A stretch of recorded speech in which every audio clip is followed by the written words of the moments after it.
Hello everyone and welcome back to Suzerain, where last time we achieved a pretty important thing. We managed to pass the Constitution, or our amendments to the Constitution here, with our current proposals. However, that was the easy part.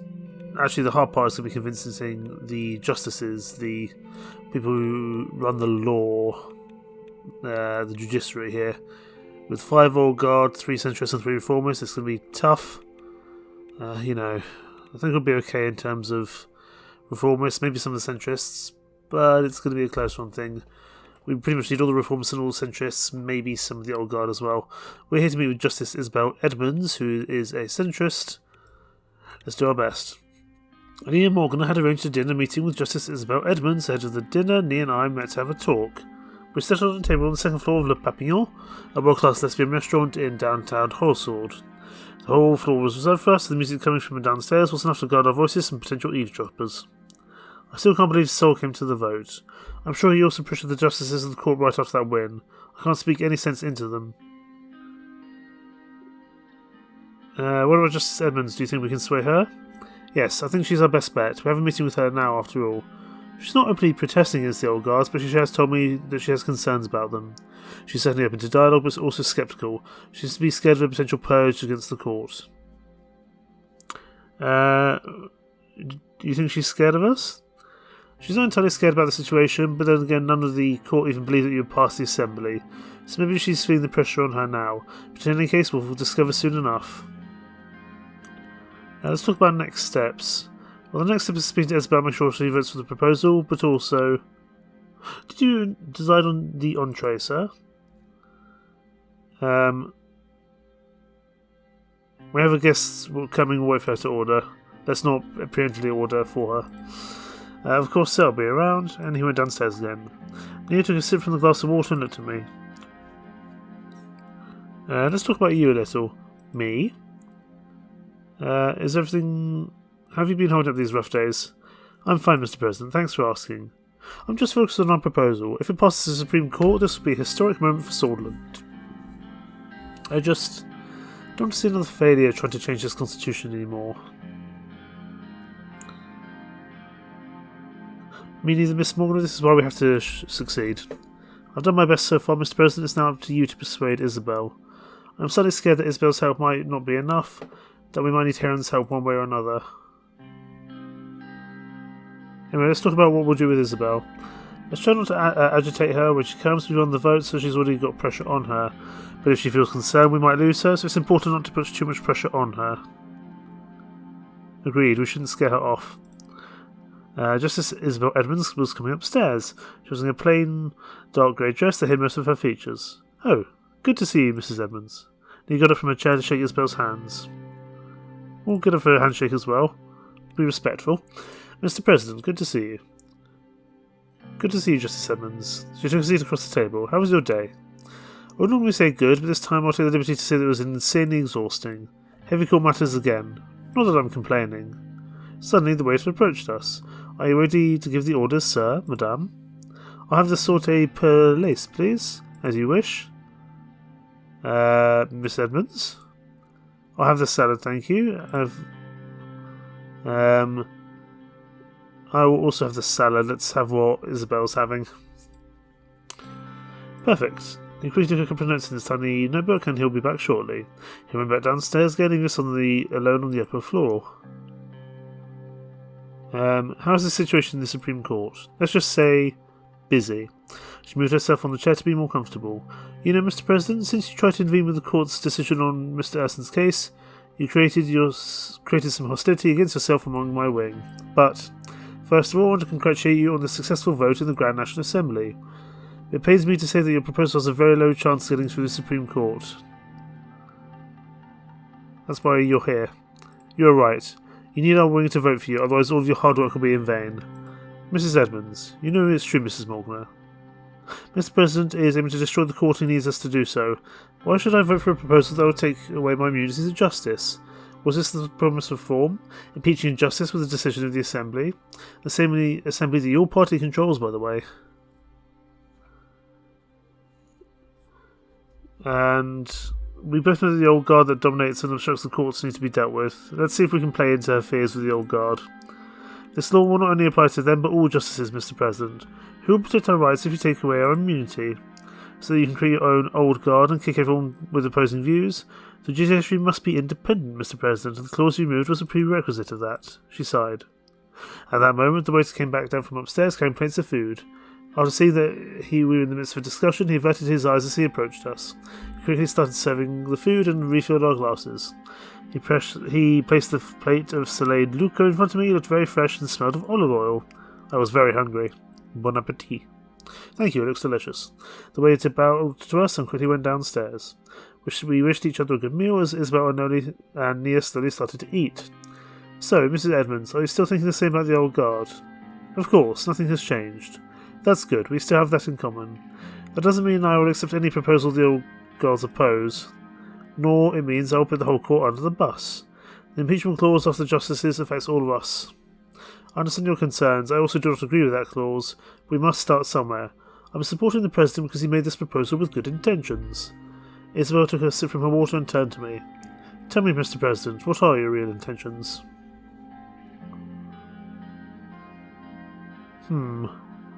I know I can't do a lot, but I'll do my best to start the change. I want a strong swordland. We need a better democracy. That's all I'm striving for. Let's try the democracy route. Ooh, that might be wrong. Better democracy by eliminating the justices whenever you want, by binding the court to the assembly to do their bidding. Why did you include that in the proposal, knowing that you need our vote? I have to take my chances for me to clean it up against the old guard. I thought you would agree to that. I believe the respectable justice like you are against the old guard. Let's try that, although I think the sentence about saying you would agree to it is a bad idea. Look, I'm in opposition to them and definitely stand against their dominance, but this is not the way. But let's say this proposal goes through. What will be your next move? To ensure the new processes are respected and executed in transparency. Let's be open and honest. I see. Isabel took another sip from her water and looked at me without saying anything. Mr. Simmons, please help us achieve this victory. We have to be together in this. Perhaps this is the way we must take. Can you explain to me one thing? How come you think the Supreme Court's right to vote on constitutional amendments is a major problem with such priority? I thought we were... I'm asking the President, Mrs. Morgana.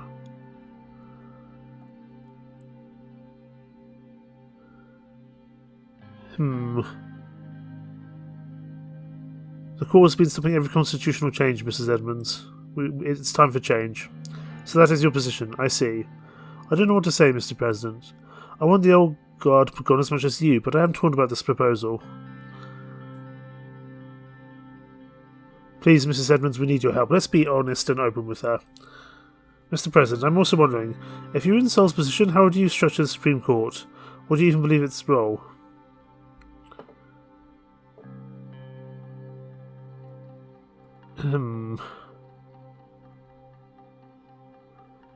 Punitive advisory body must have the power of judicial review and to strike down laws that are against the Constitution. The court protects the Constitution. I've done the same with my proposal today. Let's go for this one here. So what do you think about the judicial review? It plays an essential role in ensuring that each branch of government recognises the limits of its own power. Precisely. I'm glad that we agree on that. Isabel went on to finish the remaining of her salad. So, Mrs. Edmonds, what are you thinking? I want to help you, Mrs. Morgana, but I still have great concerns. This proposal would pave the way for the WPB and the CPS to enter the Assembly. I don't want to be a supporter of that. I don't agree with their ideologies, but we must be fair. If I give you the power to impeach us today, what's going to happen tomorrow? Can you give me any guarantees that it will not result in the destruction of the court?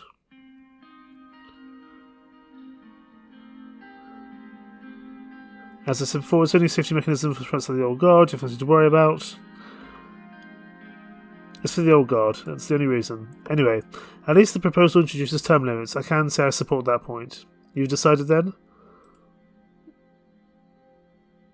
Please, Isabel, this vote means a lot to us. Okay, let me finish, Mr. President. Bugger. I regret to say I do not see eye to eye with you, Mr. President. I don't think I can support this proposal. As sad to hear, is there no way to change your mind? I don't think so, Mr. President. Justice Edmonds. In fact, I think it's time that I leave. I see that we're all finished with our meals too. I think it's time to conclude the meeting. Thank you for inviting me here, Mr. President.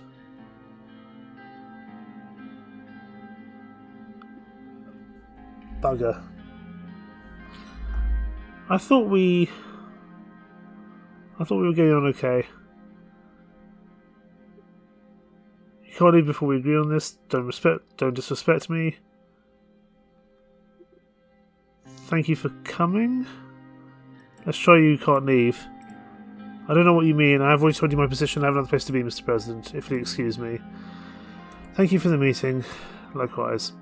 Isabel took her coat and walked downstairs. Nia and I looked at each other. That's not good. What do we do now? You should be talking to Lucy about other options. We may need to reach out to Heron, but I don't think he'll be any help without Isabel. After a few minutes of thoughtful silence, we also got up from our seats and left the restaurant.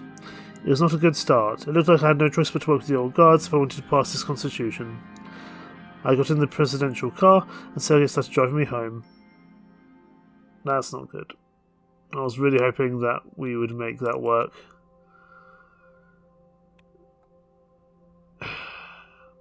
Bugger. Okay, we'll speak to Justice Heron. The vote of the Supreme Court draws near. We need to sway Justice Heron Garachi to maximise our chances of winning the vote for the new constitution.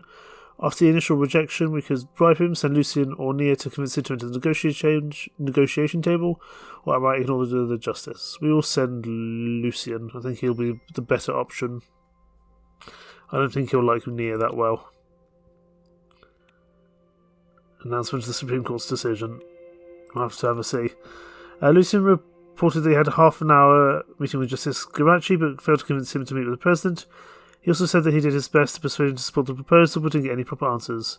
He expressed his deep apology for not bringing anything meaningful from his meeting with the Justice. Back at the office, I was eagerly waiting for the decision of the Supreme Court regarding the changes to the Constitution. I don't know why eagerly, we've clearly failed. I stood up from my chair and looked out the window. Peter and Pascal were with me. Peter was slouched on the couch on the right side of the office and staring at the ceiling. Pascal sat across to me. He was also eagerly waiting for the results. The whole process had been tough on all of us, but now there was nothing left to do but wait for the justices to cast their vote. What do you think, Anton? Are we going to make history today? To be honest, I have a bad feeling. I don't think we're going to pass this. So you trust Isabel to win the votes?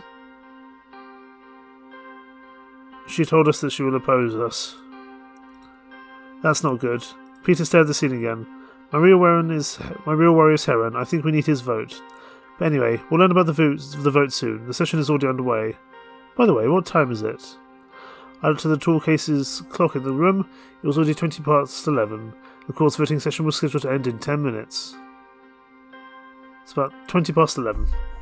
Okay, we'll soon hear about the results then. But anyway, he rose from his slouch and stretched. I don't know if you noticed, but Cassara has been getting popular in the Assembly recently. Party's been supporting him on a lot of bills, some of which have already reached you. What do you make of this? I think he's a very dangerous man, Anton. We cannot let him divide the party. I agree, we have to watch him closely. His party only holds 40 seats, yet he manages to pass bills. That man is indeed trouble. Maybe we shouldn't allow our party to be so generous with what they support. Mr. Cabana aside, we seem to be in a very troubling situation regardless. I don't want to be so negative right as we're waiting for results, but the political violence on the streets is not stopping. I'm not sure if this was the right time for reform. I feel like we had to go for a reform now or not at all, otherwise it would never have been worth it. With the decrease in our law enforcement budget, I feel very stressed about the future of our country, Mr. President. Mr. Morgana and Mrs. Graff seem to be under a lot of stress. Suddenly, Livy entered the room. In her hands was a large object wrapped in straw paper. Good day to you, Mr. President. Mr. Benwell, am I interrupting you? No, please come in. Is there a problem? The Chief Justice has sent this to you. She showed me the wrapped object. What is it? I don't know. A painting? I'll just bring it to you.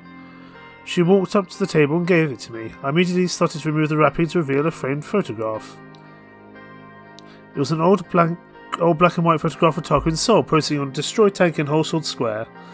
The building behind him had thousands of bullets on it and a clearly readable slogan, "Victory is close," written on its walls. The date, 14th of March 1929, was written in the corner with a black marker. I turned to Olivia. I did also say anything to you about this. No, but he's obviously trying to send you a message. Hi, Livia. Noticing Peter on the couch, Livia reddened slightly. She gave him a small wave, which Peter returned. Mr. Vice President, I'll be leaving now. Could you not please have an affair at work? As soon as she left the room, Peter came up to me and took a look at the photograph. Nice present. This must be some kind of message. What is it? Victor will be close, sir. Otto's getting ahead of himself. Suddenly, Lucian rushed into the room. Mr. President, the vote has been concluded. We immediately gathered round him. Expected fail there. Unfortunately, sir, the constitutional changes have been rejected, with 7 justices voting against the proposal. Peter put his hands on his forehead. Damn old guard. We failed. What do we do now? I'll talk to the cabinet and arrange a meeting. Immediately, we will have to plan on next steps. This failure will not reflect well with the public or the Assembly. Arrange the meeting immediately. Right away, sir. All of us immediately got to work to plan on our steps after our Supreme Court failure. Bugger, that's not good at all. I'm sure the news is going to not help with that. Another setback for the USP. Supreme Court stands against change.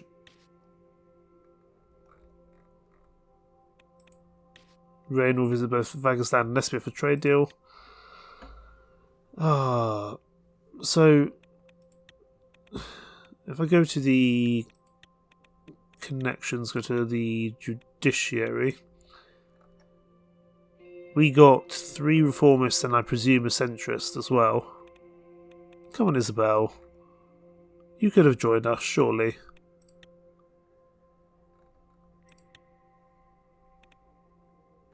Bugger it. Cabinet meeting on the results of the vote. Let's see if we can salvage anything from this. Lucian stood upright, holding a large fold of files under his arm, and he bowed in acknowledgement. He looked exhausted. The cabinet has gathered in the White Room, sir. The Vice President will be opening the session soon. We can go whenever you're ready. Thank you, Lucian. You look tired. How are you holding up? It's nothing, sir. I'm ready and able as always. Are you sure you can be honest with me? I'm always honest with you, sir. I'll admit, this last year was tough. Especially all that lobbying work, but it's nothing to break me down, sir. Trust me, I'm fine. He fixed his tie. Anything you want to say before we go in? No, sir. Just keep your cool with the cabinet. I believe concerns will be raised in the meeting. What concerns? Well, everything. Our failure of the reforms had a huge impact on public opinion, and also on some of the ministers from the looks of it. The party is quite discontent from the whole situation. They believe your presidency has destroyed the USP's prestige. We need their trust. Let's do something to improve our capabilities. Of course, sir, let's discuss that in the meeting. He gestured to the door with the files he held. I think we should go, sir. Mr. Vice President must have started the session already. Lucian held the door for me, and we both left the office for the White Room. When we entered the room, Peter was speaking to the cabinet members who were already seated. As soon as they noticed me, they all stood up. Good day, everybody. Please have a seat. Peter turned towards me.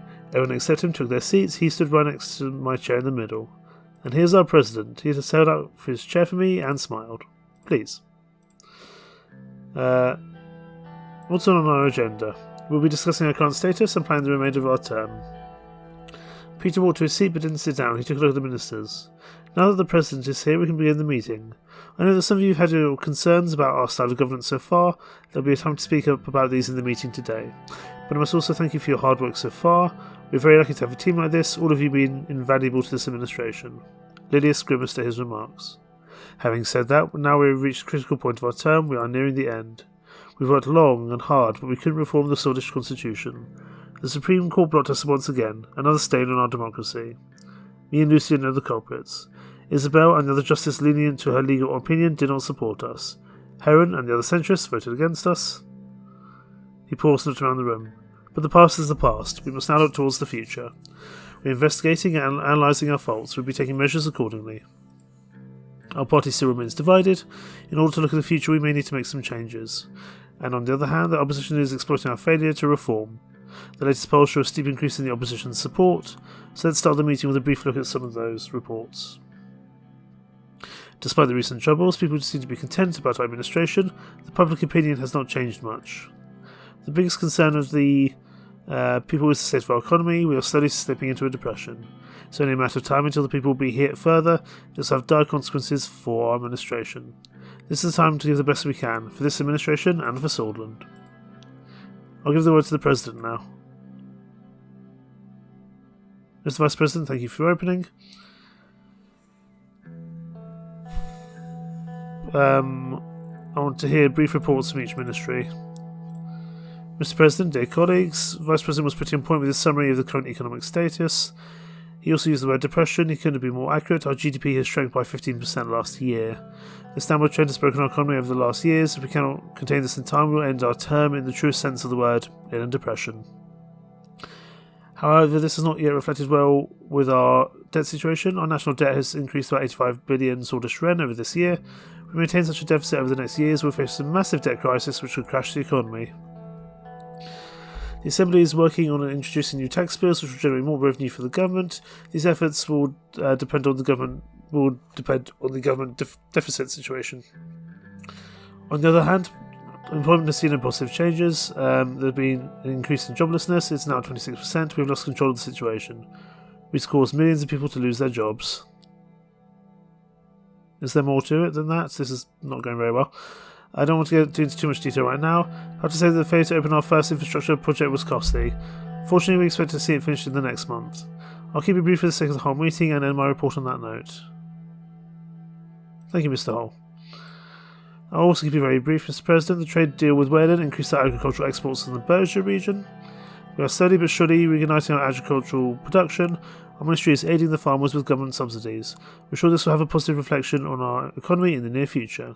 Finally, although it is not strictly my purview, I will provide you with a quick update on the situation with Gaston. The returns have recently come in from the shares that Solon recently sold. Unfortunately, we've barely managed to turn a profit from the sale. That will be all. Thank you, Mr. Manger. Mr. President, there are currently no major problems with the Ministry of Health. We are currently investigating some reports of a small polio outbreak. I believe we can get into more details in our policy meeting soon. Thank you, Mr. These reports keep getting shorter. Josef stood up. The Ministry of Defence has a very important report regarding our situation with Rumberg. The investigation showed that Rumberg was in fact weaponising rebels against our state. We have learned that they've been aiding the British rebels in Wayland too. Our military must stand ready for any possible attack coming from Rumberg. We've gathered intelligence regarding their military research and production. They're building a massive army. We urgently need to increase our own military production. We cannot let them threaten us like this. Make the necessary arrangements, Mr. Lancier. David stood up. Mr. President, Perla and Helm have agreed to begin deal negotiations. We'll be moving on with that very soon. Cooperation between Wayland and Swordland has increased to a new level. However, we're seeing a negative impact with Lesbia. The region is very unstable. With the incidents at Rumberg, Wayland and Helgeland, we must be very cautious. We can talk about it in more detail at our foreign policy meeting. Thank you, Mr. Whiskey. Carol was next. Our ministry is working day and night to improve our education system and increase its accessibility. We have accomplished a lot with our new curriculum. Our reforms will be greatly improving our output as a society. Lydia Sunny stood up. Mr. President, there's an important report from our intelligence officers. We've disrupted the radio signals of several active Bluedish Freedom Front militants in Persia. There seems to be some sort of preparation going on. We might need to implement some new measures soon. We'll provide you with a more detailed report at a later date. Unfortunately, after the departure of Governor Braun, the situation in the special zone has barely changed. Despite not following the extreme policies of his predecessor, Governor Krull is continuing with discriminatory policies against the Blueds in Berger. I'm afraid if this continues, we'll have a major problem in our hands. The reports of the BFF organising its forces is very concerning. Luckily, I have some good news about the abolishment of the Berger special zone. Apart from a few small details, the project is ready to be implemented. We can get rid of the governor soon. I'll send the final documents for you to sign soon, Mr. President. Great work as always, thank you. There's one more thing to ask of you. I'd like to transfer the Gendarmerie under the Ministry of Interior to improve the internal security efforts. Or the Gendarme. I don't see Josef accepting this. Well, let's hear from Josef. Or he might just have to agree if the President of Swordland tells him to. The Ministry of Defence should be meddling with internal security affairs through the Gendarmerie. We've had several incidents where they were too violent, too quickly, and this stems from military officers getting reckless orders at times. If the security decisions get more problematic, then it might be necessary. Eventually cause a problem between our forces. There are already miscommunications going on. Will you transfer the gendarmerie to the interior in the future? Joseph would be furious. But I'm going to do it. I need the support of Lilius. And I've done a lot to support Joseph. I've done what he's asked. I'm hoping that'll be enough. Lilius smiled faintly. Nia stood up. Since the removal of Governor Bron from office, there have been some positive results for our Bluish citizens in Bergia. However, Governor Kroll seems to be looking for new loopholes to continue Bron's racist policies in different ways. Mr. Elson gained a lot of popularity for his fight against Governor Bron, and now is leading peaceful ground movement against Kroll. According to court ruling, Kroll cannot resume Felix Bron's oppressive policies. With Mr. Hawker leading the court, finding loopholes may still be a possibility. I'm afraid if Mr. Kroll retains his position for long, we may see tensions rise again. All noted. Thank you, Mr. Morganer. I want to talk about our new focus, some of my plans going forward. And a new vision in our manifesto. Focus on campaigning. Our economy will be our number one priority until the end of the term. It has to be. Simon nodded in agreement. We should focus on eliminating poverty and homelessness. Almost everyone seemed to be in agreement with me. If there are no more comments, let's move on with the meeting. Oh, do we say we made an alliance with the PFJP? Yes, let's be honest with people. I think we need to. Does anyone have any concerns about this decision? Lydia stood up. I'm sure everyone does, Mr. President. I was against the idea of cooperating with Mr. Richter from the beginning. I think you're pushing our party too far. Joseph nodded in agreement. I came here to change this party. I need the reformists' help. That you do, Mr. President, but let's not forget this party was founded on the ideas of Solism. You can try, but you cannot force us to change our values. You have valid concerns, Mrs. Graff? I'm open to reconsider my decision. She was taken aback. I see. She sat down, her eyes locked on me. Let's vote on it. Peter leaned back in his chair and nodded. Good idea. Let's hear the ayes for the alliance. Chiara, David, Pascal, Peter and Nia raised their hands. 5 for the alliance and 3 for the nays. 5 to 3, it's settled. You've seen the vote Lilius has decided. She did not respond or look me in the eye. I tapped twice on the table. We have entered an alliance with the People's Freedom and Justice Party. I believe that is everything. One by one, my ministers packed up and left the White Room. I followed suit and headed to my office. The last 2.5 years have gone by fast. Goodness me, that is quickly. Oh boy. We're going to have to do some pretty crazy things to actually stay in power. In what might be Anton Main's boldest move yet, the President has decided to ally with the USP with Friends Victor's PFJP. The decision was announced following a private meeting between the two, and undoubtedly involves some compromise on Main's side. The alliance could indicate a new, more democratic direction for the USP, or simply be a partnership of convenience. Address to the nation. Let's see how this goes. Lucien and I walked into my office in the Maroon Palace to make my address to the nation speech. It was unusually crowded today. Cameras, lights and microphones were set in place and the crew was standing by, ready to start filming. Are you ready, sir? Yes, let's do it. Good. I think the crew is ready. As soon as you take your seat, we can go live. I took my seat and rearranged my notes on the desk as a crew member powdered my face with a cotton puff. After everyone was ready, the director gave the sign to start filming and I looked directly into the camera. Brothers and sisters. I saw to election on the winds of change. Change that was desperately sought and called on for you by the people of Swordland.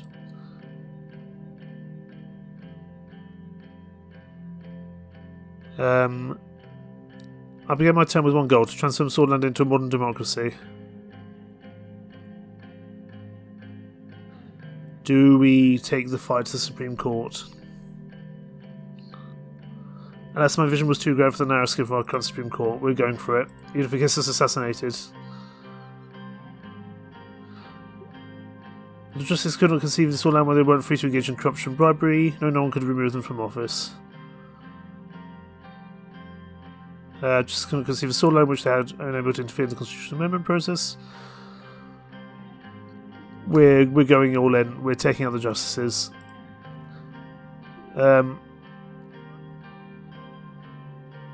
They stubbornly clung to Swordland's past and it would cost us the country's future. But I'll tell you this, I'm not done fighting for you. I've not given my commitment to equality and justice.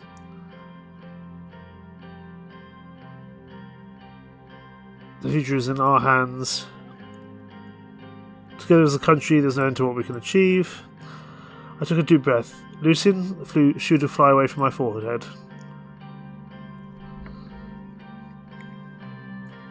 We shall start focusing on the economy. I think we have to. I'd like to thank you for standing by me, both in good times and bad. That is all, thank you. The director gave the cut signal and the cameraman stopped filming. My speech was finished. I don't know how that's going to have gone, or how people can react to that. Possibly not well. Revelations. Let's see.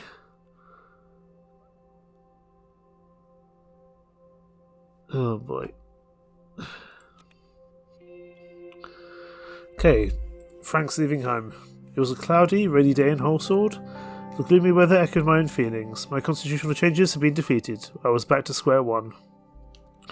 I couldn't spend the day moping, however. Frank was finally about to leave home. My son piled the loss of his bags next to the door. Sergei and the assistant driver were waiting outside next to the car. Did you pack everything? Don't forget to give me a call immediately after you arrive. I will. I think I'm all packed. Monica helped him put his backpack on while Sergei started carrying the luggage to the car. I made you a sack lunch. I'll get it from the kitchen. She dashed down the hall and Frank and I turned to face each other in the hallway. So I guess this is it. I know studying abroad wasn't your first choice, but I hope you can live with it. I will, don't worry. Frank shifted his weight nervously. I haven't forgotten when you told me about your university years. I hope going to a new country gives me a chance to prove myself the same way you did. Don't model your life on mine. You're your own man now, Frank. Frank smiled. Alright, Dad. At that moment, Dina rushed to the door. Frank! Frank! I'm going to miss you. I'll miss you too. Don't forget. You've got to give Mum and Dad an extra hard time for both of us now. Dina nodded. Okay. Frank picked up his sister and gave her a big hug. Monica appeared in the doorway, holding a paper bag. I cut the crust off your sandwich, just the way you used to like. I'm not a kid anymore, Mum. Can't a mother pretend? Oh, Frank. She embraced him with tears in her eyes, and Frank looked as if he was about to cry as well. I caught her glaring at me over his shoulder. I hoped someday she would understand why I decided to send him away. Sergei approached. Sir, Frank needs to catch the next ship to the United Contana, which leaves from Comriat Port in 4 hours. We'll have to leave now to make it.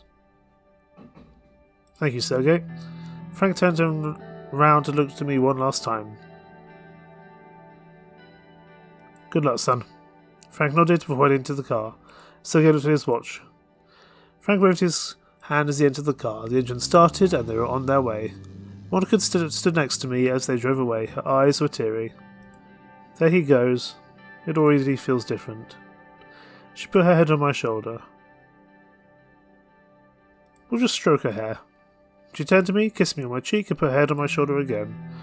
With the defeat of your reforms, I hope we will be alright. We watched for a few more minutes, even after the car was no longer in sight. I sighed and closed the door. Kind of feels like everything's slightly collapsing at the moment. Oh, we got some personal wealth. What's that from? Situations objective, dispute with the interior and dispute with the military. Ministry of Defence and the Interior currently engaged in a legal dispute over the control and jurisdictions of gendarmerie. The dispute has caused tension between the two agencies and raised questions about the proper balance of power between military and civilian authorities in Saltland. It's finally done! The L1 railway is finally done. Okay, the presidential salary has been increased. The GNA discussed the possible new law increasing the yearly salaries of elected officials, including that of the President of Solland. Presumably, that's where I got my one wealth from. Let's read the report. The long-awaited L1 railway running from Wholesale to Lackhaven has been completed. With Wholesale connected to the country's biggest port in Lackhaven, businesses in the region are expected to gain a significant boost. Even though there's been some issues causing it to be delayed, SSC has delivered its promise. Let's get it open. It's finally happening. Tomorrow will be the grand opening ceremony of the L1 high-speed rail. Though the construction delay had taken its toll on our morale, this was still a proud moment for all of us. Simon and Gus, who had heavily assisted in the project, had come to discuss the ceremony plans with Lucian and myself. First of all, this day might have arrived later than expected, but it doesn't change the fact that we are here now. This is still a big success. Congratulations, everybody. To many more projects like this. We could have done this without our excellent team. Indeed. Let's move on to our plans for the opening tomorrow. It's been a long time since the last successful infrastructure project. From a public relations point of view, we can certainly capitalise on the occasion. I have a plan on how to do that. If the President accepts, driving the first high-speed train to Lackhaven will be great for our image nationwide. What are your thoughts? I don't support anything beyond the opening rail ceremony. The railway's completion speaks for itself. I see your point, but involving the President further could be beneficial for the administration. I think so too, Mr. President. Get me on that train. I've always wanted to be a train driver. Sounds fantastic. The President arriving to Lackhaven in the driver's seat would make the headlines for sure. Additionally, a large crowd has been invited to the ceremony and will be watching the opening speech. Just like the good old campaign days, things were certainly easier back then. On another note, it goes without mentioning this was a team effort, beginning with the President who put his trust in me. I want to thank all who were involved in L1. Simon, you deserve the credit. Let's butter up our Minister of Economy for a while. We had our disagreements. The important thing was the outcome. The Swordfish people have been waiting a long time for this. We will show our best face tomorrow. Meanwhile, I'll make sure that our message about improving the countryside gets across. Alright then, we have a lot of work to do. See you tomorrow morning. Once again, good work everyone. The next morning, a stage had been erected inside the central station. It was a sunny day in our usually cloudy capital city. The crowd looked quite large, and I spotted many party members. We took our places on stage, as we can signal Lucian to begin. Brothers and sisters of Swordland, I welcome you whole Swordians today as a proud servant of this country. Lucian's voice echoed in the central station, and thousands of Swordland and USP flags began to wave as the loud cheers intensified. Without further ado, I invite the President of Swordland to the stage. I walked up to the podium to address the crowd. The press was taking dozens of pictures. Whole Swordian citizens, people know, we'll go for people of Swordland, this is for everyone. The chanting and excitement from the crowd intensified, and a large group began to sing their national anthem. Trust me, our work is far from over. This project is only the beginning. We're going to focus on economy, so I'm going to go all in on that. We built this railway to create economic growth, to upgrade whole Sword and Galeside regions.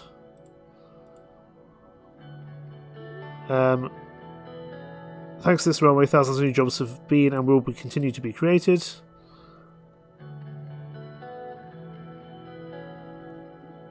Presidential goals, ensuring the success of this project wasn't just one of my presidential goals, it was my personal priority. The crowd began cheering my name. Lucian took my place on the stage to close the ceremony. Citizens of Wholesale, there you have it. As promised, Anton Rain, the 4th President of Swordland, has delivered. We walked towards the line where the first electric train was waiting. The red ribbon was hanging by the door of the train. Simon handed me an oversized pair of scissors. We'll cut the ribbon. Triggering cheers from the crowd. Congratulations to all. Hopefully this success will lead to many more. It's a good moment indeed. We have helped so many in the countryside. The train is prepared, sir. The journey to Lackhaven should only take about 4 hours. The rest of us will be on the train as well. I entered the cab and took a seat with the assistant beside me. The crowd was trying to catch a glimpse of me throughout the window. Who do you want to travel with in the cab, Mr. President? Lucian, you're coming with me. Thank you, Mr. President. It'll be a good journey. We can talk about the election campaign preparations. The locomotive assistant flipped a few switches and the train began putting out of the central station. Lucian waved at the press photographers as I drove. The new train was in pristine condition. Its electric engine provided the smoothest ride I'd ever had. After an eventful 4 hours, we were welcomed by the throng of citizens at Lackhaven Station. The railway officially opened to the public right after we left, and thousands began using it. It was a great victory for my administration. Oh my goodness. Okay, a lot's just happened. Ceremonial scissors, GDP and population updated for Holsoid, Elroy, Anrika, Gelsor, Lackhaven. And we now have average transportation links. Not even good, just average. The government's recent investment in infrastructure had a positive impact on the transportation network connections, which were slightly recovered. However, there is still a need for additional investment to fully restore the transportation network and support sustainable economic growth. Decision on the changes to the law. That sounds important and big. So I think we'll leave it there. Goodness me. Bit of an up and down episode. We finally opened the long-awaited L1 Railway, but our constitution did not get through. And I think that's going to have a lot of consequences. We'll have to see as time goes on. In the meantime, thank you so much for watching. Take care. Bye-bye.